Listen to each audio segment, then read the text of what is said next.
Poutine dit à Trump, écoute, ton Venezuela, tu le gardes. Moi, je prends l'Ukraine. Tu me laisses tranquille mon Ukraine. Et l'Ukraine seule ne suffit pas, parce qu'il y a d'autres pays frontaliers de la Russie où les Américains sont venus stocker les armes. Donc tu retires tes armes de ces pays, et ces pays, ils sont directement sous mon influence. Les Chinois disent, écoutez, Trump, Taïwan, tu nous le laisses, parce que Poutine, il est réaliste. Il se dit, il faut lâcher du lest. On va lâcher du lest en Ukraine pour Poutine. Mais en Asie, quel lest nous avons? Le seul lest valable actuellement, c'est Taïwan. Bon, on laisse Taïwan au dragon chinois. Et puis bon, on commence maintenant à voir en Asie-Pacifique qu'est-ce qu'on donne aux Chinois et qu'est-ce que nous gardons.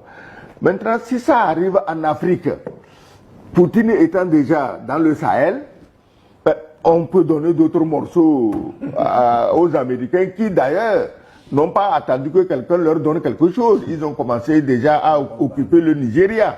Parce que non seulement ils se sont permis d'aller bombarder dans le nord du Nigeria, ce qui suscite beaucoup de palabres, mais ils ont promis s'occuper du sud-est du Nigeria en soutenant un État de Biafra. Ça veut dire quoi? Ça veut dire que Trump lui-même s'est octroyé déjà quelques morceaux de choix. Et il y a quoi dans le Biafra? Le pétrole. C'est la même histoire qui revient.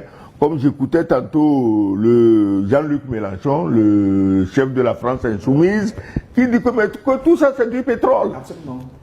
Mélenchon dit mais tout ça c'est du pétrole. Donc le Nigeria ayant beaucoup de pétrole, si on donne ça aux Américains, ils se calment et Poutine et ses amis du Sahel continuent à construire leur pays, leurs amitiés, à se renforcer. Donc personne aujourd'hui, le monde devient multipolaire, personne aujourd'hui ne peut s'approprier seul nos différents pays qui, bon, excusez-moi, hein, mais on représente quoi? Mais pas grand-chose.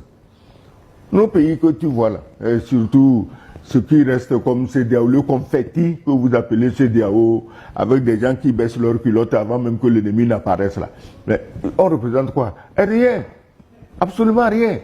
Donc, Poutine et Trump vont voir dans ce qui reste comme CEDEAO, tu prends quoi, je prends quoi.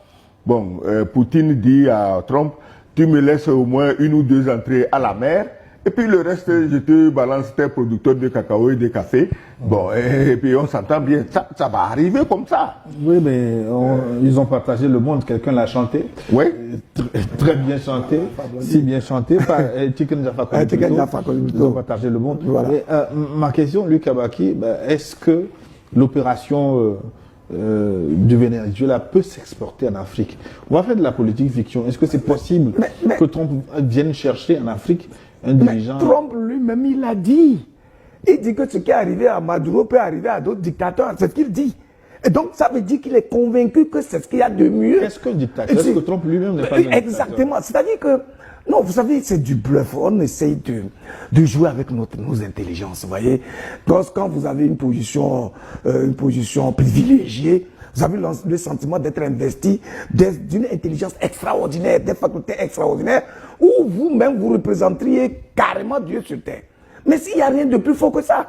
Donc, il faut bien qu'on comprenne que pour l'argent, pour le pétrole, pour la gloire, pour le pouvoir, ces gens n'ont aucune limite. Alors, qu'est-ce qu'il faut faire devant tout ça? Il n'y a pas autre chose à faire que la culture de la solidarité, que l'exaltation des valeurs humaines. Autrement dit, aujourd'hui, l'Afrique dont nous parlons, c'est 50 combien de pays déchiquetés de gauche à droite. Par qui? Par l'impérialiste, par le colon. Pourquoi il a fait comme ça? C'est juste pour éviter une dynamique unitaire qui permettrait de créer une puissance en Afrique. Mais alors, si nous proclamons, nous sommes là à vanter nos indépendances, nous proclamons nos souverainetés, nous devons comprendre qu'en fait, la mission des dirigeants ici en Afrique, c'est de restaurer ce qui nous a été enlevé. Autrement dit, les valeurs identitaires, les règles du vivre ensemble, tout ce qui permet de créer une forme de haie autour de soi et qui constitue une vraie force, voilà ce que nous devons restaurer. On n'a que faire des discours verbeux, des discours vaseux qui n'ont absolument rien. Les théoriciens, on n'en a plus besoin. On a besoin des dirigeants engagés, visionnaires, déterminés et qui sont vraiment conscients des enjeux d'aujourd'hui, des défis auxquels leur pays font face aujourd'hui. Avec l'attitude de ces pseudo-puissances du monde, on comprend bien qu'on ne peut plus compter sur qui que ce soit. Mais alors, nous sommes appelés quand même à vivre. Comment on peut vivre autrement qu'en déployant nos facultés pour impacter notre environnement et faire en sorte qu'on puisse avoir de l'énergie, de la vitalité autour de nous.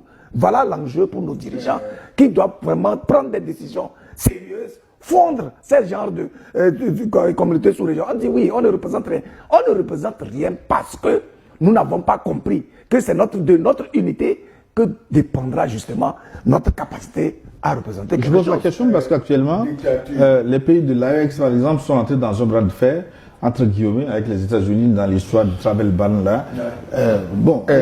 Les pays de l'AES ne sont rentrés dans le bras de fer avec personne. Comme c'est des Noirs, on veut les piétiner. Et ils disaient, ne nous piétinez pas. Est-ce que c'est bras de fer ça? Oui, mais justement. Ne nous piétinez pas. On ne demande pas ça. Maduro n'a pas fait autre chose. Pardon? Maduro n'a pas fait autre chose. Oui, c'est pourquoi je dis le mot. Tu as parlé de démocratie et il y répondait. Mais la démocratie, c'est un poison des dictatures. Mais qui est dictateur en Afrique? C'est celui qui contredit les intérêts des Occidentaux. Et comme les Africains ont été formatés à bêler toujours ce que les Occidentaux veulent, tout chef d'État qui veut se recentrer sur lui-même, défendre les intérêts de son pays, les Blancs disent il est dictateur, et son peuple lui-même répète à l'unisson